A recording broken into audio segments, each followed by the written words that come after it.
gimana Bu? Kalau di negara di seluruh dunia apa semua negara berhutang? Ya iya. Coba dicek aja kalau teman-teman yang suka pakai negara Islam katanya. Semua negara Islam di dunia semuanya juga berhutang. Mau Saudi, mau United Arab Emirates, mau Qatar, Tunisia, Maroko, Pakistan, Afghanistan, Kazakhstan. Coba you name it gitu. Dan bahkan saya tahu waktu saya di Bank Dunia, negara-negara Islam kita, terutama yang di Afrika, itu mayoritas mereka miskin banget. Dan mereka biasanya mendapatkan hutang, bahkan sampai diberikan hibah. Dari negara mana? Ya dari berbagai negara saja, termasuk Bank Dunia.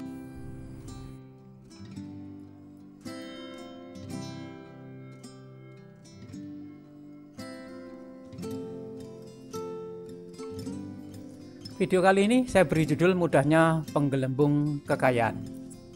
Jadi kalau Anda mau mengetahui tentang penggelembung kekayaan ini, bisa simak video saya yang berjudul Penggelembung dan Pemimpi Kekayaan. Intinya di dalam video tersebut menggambarkan bahwa ada sedikit orang yang mempunyai kekayaan jauh di atas orang lain.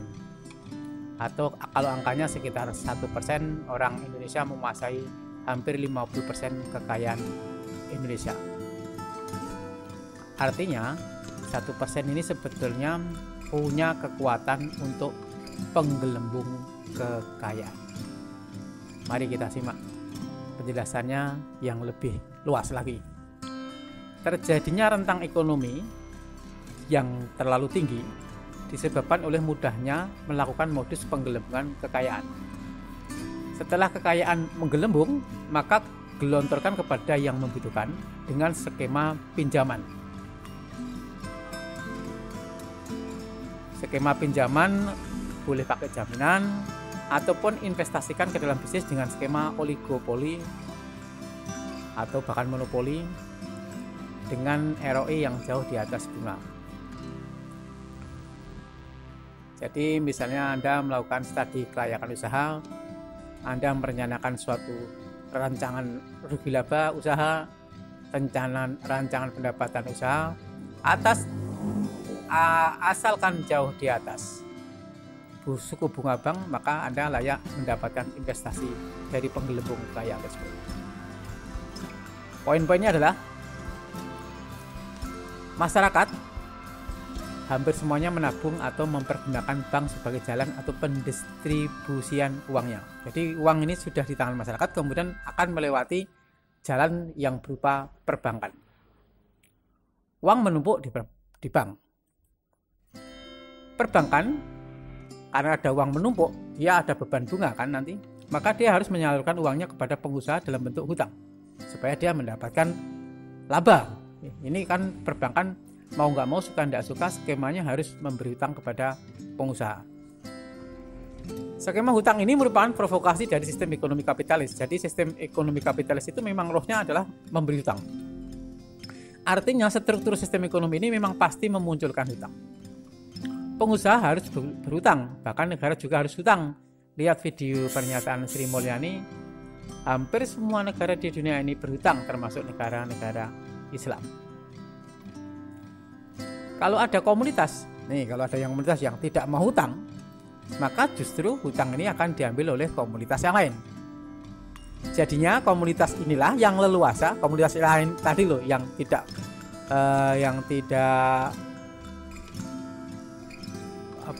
alergi dengan hutang, akan leluasa mempergunakan dana yang dari masyarakat tersebut untuk membiayai proyek-proyek besar seperti membangun jalan tol, mal besar, perumahan besar, dan lain-lain, proyek-proyek besar lah. Komunitas ini kan seperti mendapatkan durian runtuh. Komunitas ini sudah mendapatkan durian runtuh dan masih mempunyai potensi menggelembungkan kekayaan, karena potensi penggelembungan kekayaan hanya bisa lewat jalur, tidak bisa lewat jalur yang lain. Komunitas yang tidak mau atau menghindari hutang bank, jadi komunitas yang tidak mau atau menghindari hutang bank terpaksa menjadi pekerja. Mau apa lagi dia tidak bisa membangun proyek-proyek besar karena tidak ada dana, atau menjadi mitra usaha kecil di bawah ketiak pengusaha besar tadi, bisa sebagai karyawan, bisa sebagai subagen, bisa sebagai bisnis apa ya, sub bisnis atau sub distributor, atau bahkan Anda menjadi artis pun akan menjadi lahan untuk memasarkan produk-produk mereka. Atau Anda punya rumah makan pun menjadi lahan untuk membuat mereka juga menjadi besar. Jadi efek dari proyek bisnis besar tadi, seperti jalan tol, mall, dan perumahan besar, akhirnya berimbas ke bawah, dan yang tidak hutang tadi mesti akan mendapatkan bagiannya. Artinya sama saja jatuhnya. Dengan ilmu sederhana, menampilkan performa perbankan yang bagus atau menampilkan performa perusahaan atau person di mata bank sesuai dengan materi ilmu perbankan tentunya kalau Anda belajar ilmu perbankan, maka bisa menggelembungkan nilai jaminan berlipat kali atau taksasi atau taksiran ya. Berlipat dari harga real, harga kenyataan, bukan harga pasar, harga kenyataan. Baik jaminan berupa sertifikat lahan maupun peralatan pabrik ataupun industri, atau nilai perusahaan yang tidak berwujud seperti kayak goodwill atau nama baik. Bisa menggelembung. Ada yang bertanya, bisakah bank mengelontorkan kredit jauh lebih besar dari nilai kenyataan atau real dari jaminan itu? Jawabannya sangat bisa sekali. Jangankan memakai jaminan, tidak memakai jaminan pun bank bisa menggelontorkan kredit miliaran kepada seorang hanya dengan senjata performa di perbankan. Tidak percaya Anda? Coba simak kalau nggak percaya. Contoh paling simpel, penggelembungan kekayaan sederhana tentang pembuatan kartu kredit. Tidak pakai jaminan pun Anda bisa dapat miliaran asal performa di bank bagus.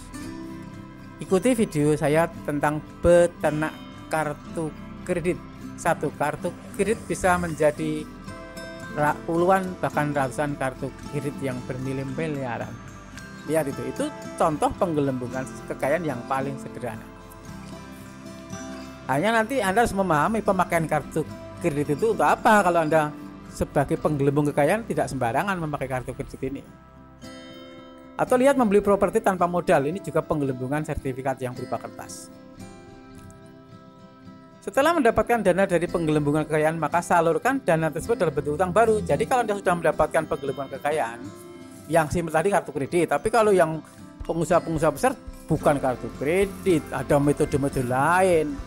Itu kan hanya contoh orang yang tidak memahami tentang skema besar tadi. Misalnya kayak apa mungkin jaminannya bisa rendah, dapatnya kredit bisa tinggi. Ya bisa kayak contoh kartu kredit, hanya untuk membuat simple. Setelah mendapatkan dana yang dari perbankan, Anda bisa menyalurkan lagi dana tersebut dalam bentuk utang ataupun modifikasi utang. Karena Anda sudah berani menggelembungkan kekayaan, maka salurkan dalam bentuk utang baru atau modifikasi utang. Jangan pakai untuk real sendiri. Simak video saya yang berjudul membuat koperasi simpan pinjam tanpa perlu modal. Ini juga simplifikasi dari penggelembungan kekayaan tadi. Jadi misalnya ada uang dari kartu kredit atau dari membeli protein tanpa modal, maka uang itu akan dimasukkan dalam koperasi simpan pinjam dengan jaminan atau dengan usaha yang serta dikelayakan usahanya tadi melebihi dari ROI tadi. Nomor 11-14 itu skema penggelembungan kekayaan. Sebenarnya yang di atas tadi ada nomor-nomornya, tapi nomornya tidak nampak di sini, maka saya hilangkan aja. Skema penggelembungan kekayaan. Jadi nomor 11, kata-kata nomor 11-14 ini kita hapus ya. Skema penggelembungan kekayaan paling sederhana ya tadi, kartu kredit, properti, KPR, dan koperasi simpan pinjam tanpa perlu modal. Silakan kalau mau bermain di arena yang lebih luas. Ini kan arena yang simple, Anda silakan yang lebih luas. Yang penting Anda performa di bank bagus. Cara membuat performa di bank bagus sudah saya kasih videonya, supaya Anda membuat bank bagus. Videonya berjudul cara mendapatkan kartu kredit dengan mudah. Anda lihat ini, itu untuk membuat bagaimana performa di perbankan bagus. Nanti Anda silakan bermain yang lebih luas lagi. Sekarang coba simak kasus BLBI seperti yang sekilas bisa Anda analisa sendiri dalam video berikut ini. Oke? Terima kasih atas perhatiannya. Video terakhir Anda lihat dulu ya.